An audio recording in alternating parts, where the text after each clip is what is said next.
Olá, estudantes! Como vocês estão? Espero que estejam bem, mesmo diante do contexto que estamos vivenciando. Sou Beatriz Ferreira, professora de língua portuguesa, e estarei hoje com vocês direcionando uma aula relacionada ao assunto do 9º ano. Para mim é um imenso prazer poder participar e realizar esta aula tão diferenciada, mas que irá nos ajudar a nos aproximar da educação. Vamos lá? Quero que de antemão, antes de darmos início, vocês prestem bastante atenção nesta imagem ilustrativa, certo? Quero que vocês verifiquem o contexto da imagem, a formalidade que esses dois rapazes estão. Pelo que percebemos, eles estão num padrão formal, em um contexto formal, um de frente ao outro, me dizendo que nós temos aí uma espécie de debate.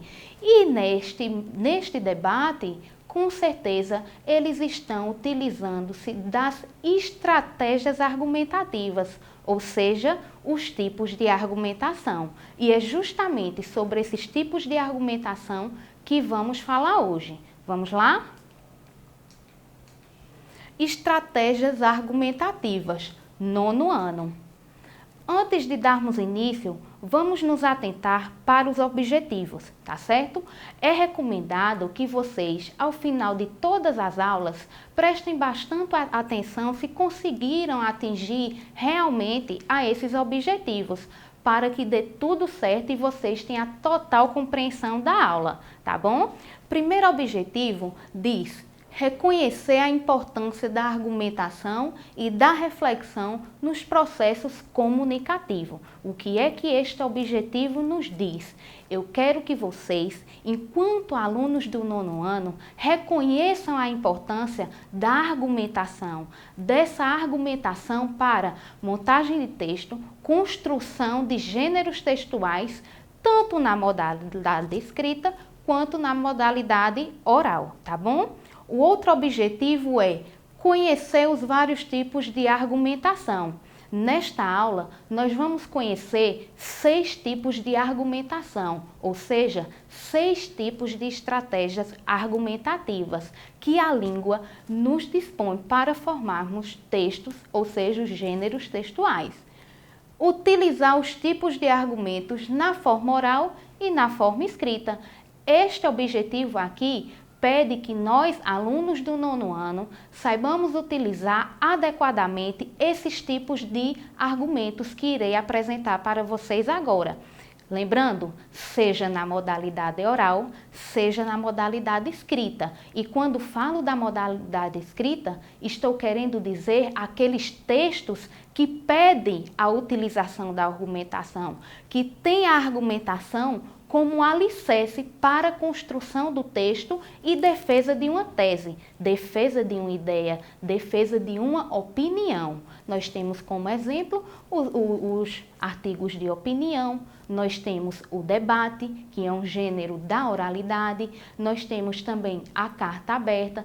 Todos esses gêneros que já foram trabalhados anteriormente são exemplos de gênero que têm como alicerce justamente os tipos de argumento, as estratégias argumentativas.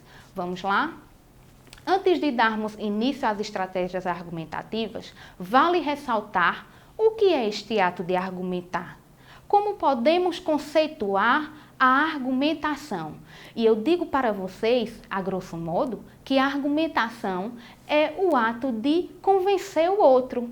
É um discurso que eu utilizo para persuadir, para fazer o meu leitor acreditar no que eu estou falando, para fazer o leitor acreditar e saber a opinião que eu estou defendendo em um texto. Por exemplo, se eu tenho um artigo de opinião falando sobre um determinado tema social, como a irresponsabilidade no trânsito, e quero defender que esta irresponsabilidade no trânsito é causada por falta de leis, então eu tenho que defender esta minha ideia. E para defender esta ideia, eu preciso do aparato da argumentação. E para isso, a língua nos oferece diversos tipos, pois nossa língua ela é riquíssima e cheia de mistério. Vamos lá?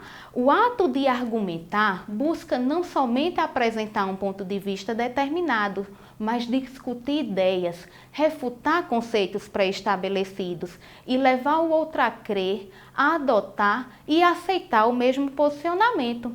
Ou seja, a argumentação é um recurso que tem como propósito convencer alguém. É, portanto, formas de sustentar pontos de vista de maneira dialógica e reflexiva. Prestem atenção nessas duas palavras que eu fiz questão de deixar em negrito, dialógica e reflexiva. São duas palavras extremamente importantes para a utilização do nosso estudo de língua portuguesa. A língua portuguesa, ela não é só aquele amontoado de gramática que muitas vezes vemos em sala de aula. Ela é muito mais que isso. Com ela, eu posso fazer uma ação sobre o outro. Eu posso mudar o pensamento do outro. E as estratégias argumentativas estão aí para não me deixar mentir. Ela é uma língua que nos faz pensar, refletir e dialogar. Então, dando continuidade, nós temos os tipos de argumentação. Para realizar o ato de convencer, trabalhar esta ação, de argumentar, os atos de fala ou registro de escrita se utilizam de diversos tipos de argumento que nossa língua oferece, que são argumento de autoridade, argumento por evidência, argumento por comparação, uma espécie de analogia, argumento por exemplificação, argumento de princípio, argumento por causa e consequência. Vamos ver de início o argumento de autoridade. Antes de mais nada, eu quero que vocês pensem o sentido da palavra autoridade. Visualizem essa imagem que eu coloquei agora. Ela é uma imagem que representa a palavra autoridade no sentido de ser autoritário, de mandar, de ser carrasco. Não é nesse sentido que vamos trabalhar essa palavra nesse contexto. Então, aqui nós temos essas duas imagens. A primeira imagem, como já falei, representa a palavra autoridade no sentido de mandar, no sentido de ser carrasco com o outro. Mas esta outra figura que está ao lado de um homem de preto e braços fortes, não me indica que ele é forte porque ele na força física, porque ele tem muita força, mas porque ele é um ser conhecedor, um sujeito sábio naquele tema que estou debatendo, naquele tema que estou defendendo. Então, o argumento por autoridade, a palavra autoridade, vamos sempre pensar nesse sentido, no sentido de utilizar uma fala de um pensador, um pesquisador, um estudante na área em que eu estou defendendo alguma tese ou ideia em um dado gênero textual, tá certo? Portanto, é um tipo de argumento pautado no pensamento de autores renomados, autoridades em um certo domínio do saber, os quais devem ter prestígio e crédito com relação ao que está sendo tratado, como um pesquisador, um professor, um profissional formado na área, como falei para vocês.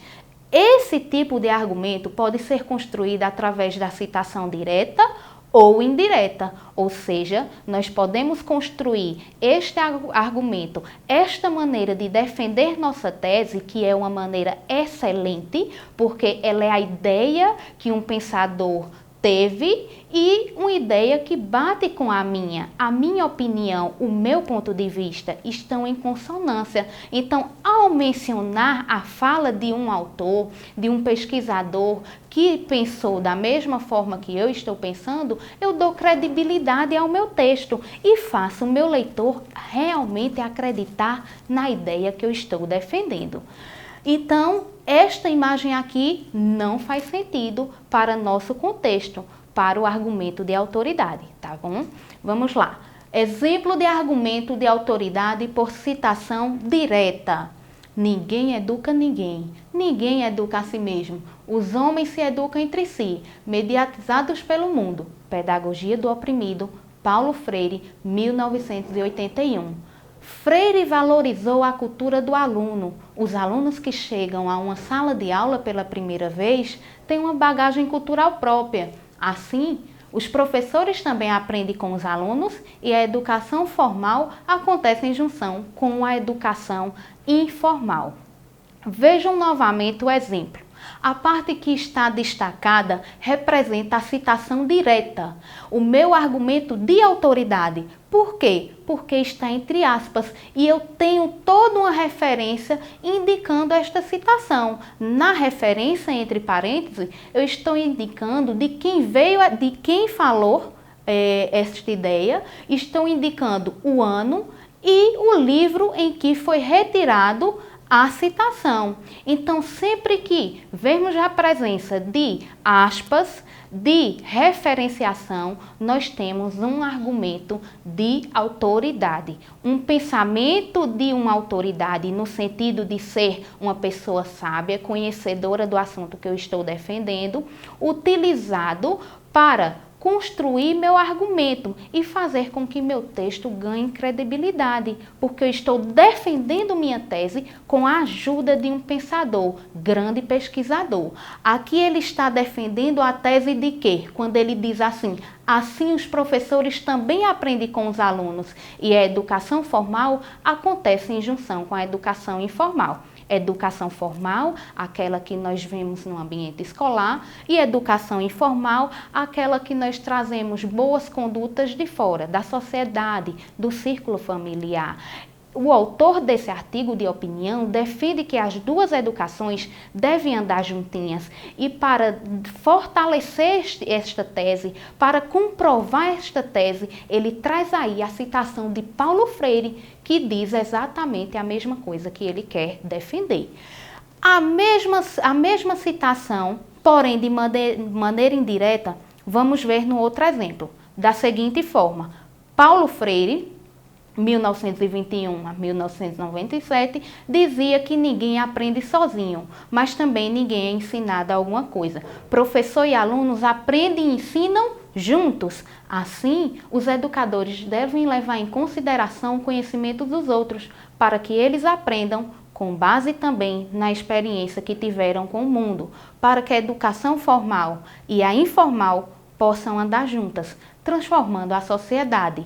Percebam que a mesma ideia foi dita de maneira igual, sem acrescentar ou diminuir o pensamento do autor, porém através de uma citação indireta, ou seja, o autor do artigo falou como Paulo Freire disse e não trouxe a fala em si como ela foi dita, tá certo? Então esta é a diferença principal da citação direta e indireta para construir o argumento de autoridade.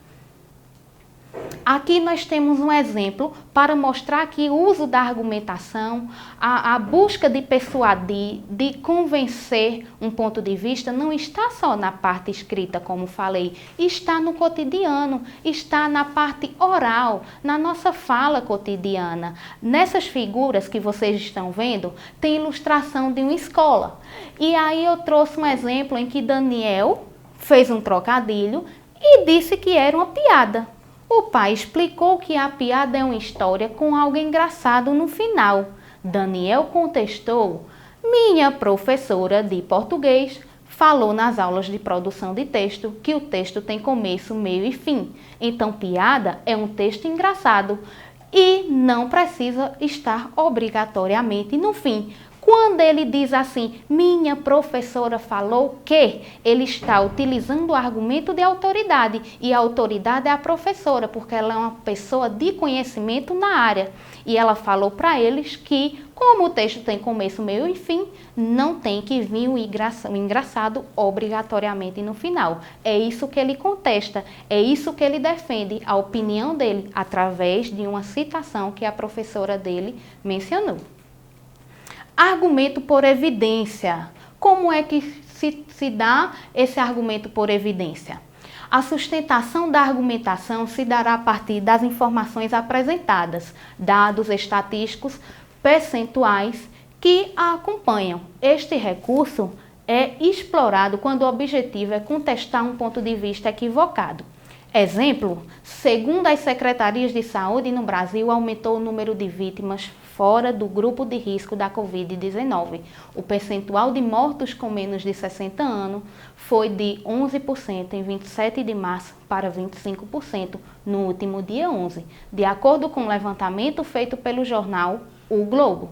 Os que não apresentavam doenças pré-existentes, como diabetes e cardiopatias, independentemente da idade, aumentou também de 15% para 26% no mesmo período, mostrando com todos os dados constatados a importância de se manter o isolamento social. Então, estamos vendo de antemão que o autor, nesse artigo de opinião, está defendendo a ideia de se manter o isolamento social para ultrapassarmos essa barreira de pandemia. E para que ele consiga convencer o leitor e comprovar que realmente é necessário isso, ele traz dados estatísticos, ele traz percentuais, uma informação verdadeira através de estudos e pesquisa, mostrando aí um argumento por evidência. Temos o argumento por comparação. Como é que funciona esse argumento? Este recurso argumentativo é utilizado para comparar situações distintas, que têm algum ponto em comum, a chamada analogia. Exemplo, a paixão futebolística é como a paranoia do ciumento. Organizam o mundo de modo a confirmar suas crenças e suspeitas. Assim como o ciumento acha que tudo é indício da traição de sua mulher, o torcedor fanático vê em qualquer coisa o sinal de uma perseguição ao seu time ou de favorecimento ao adversário. Então vejam que aqui ele fez um processo de comparação, uma analogia para mostrar que, na sua tese, claro, ele defende a tese de que os torcedores estão tendo um fanatismo exacerbado e para comprovar isso, ele faz essa comparação, né? Ele faz essa comparação com o ciumento. E esta expressãozinha, essa palavra assim como, esta expressão já comprova para mim a existência de um argumento por comparação, tá certo? Continuaremos os tipos de argumentação na próxima aula. Nós vimos 3 tipos de argumentação, mas para a aula não ficar extensa, iniciamos na outra com a continuação dos tipos de argumentação. Espero que tenham gostado, fiquem em paz e até logo!